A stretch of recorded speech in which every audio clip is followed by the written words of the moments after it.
Manufacturers Organisation, the EEF, has found that all FTSE 100 manufacturing companies now got at least one woman on their board. In addition to looking at the state of play amongst FTSE 100 manufacturers, the report also examines some positive examples of female progression among SMEs.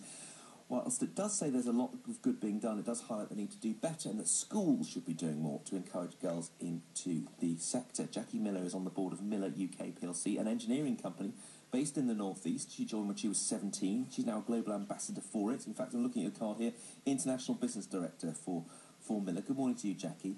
How did you get into engineering?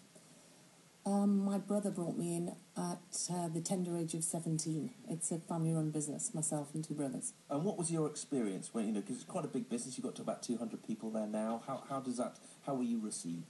Indeed. Well, back in those days, it was very male-dominated. In fact, it still is today. So it was quite sexist. So if you wanted to succeed, you had to be extremely determined. And what did you do in the face of that? I mean, how did you cope with it?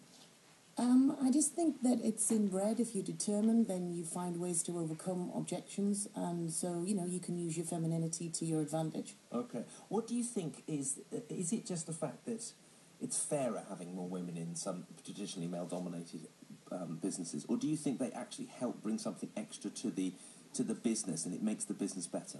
Absolutely. I think we bring a different dynamic to the boardroom table. It's proven we're hardwired differently.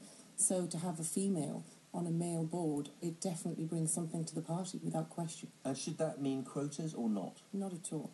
What's your objection to quotas? I don't have an objection as such. I just believe that everybody should be able to persevere through their career because of what they've achieved. Okay.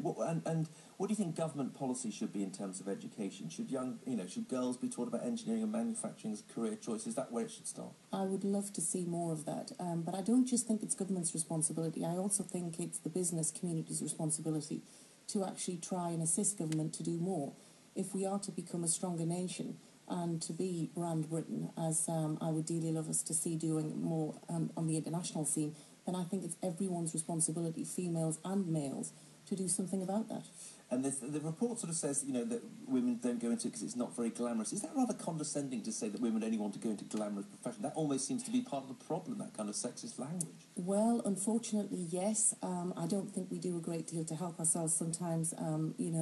We could, culturally, we could promote females in a better light.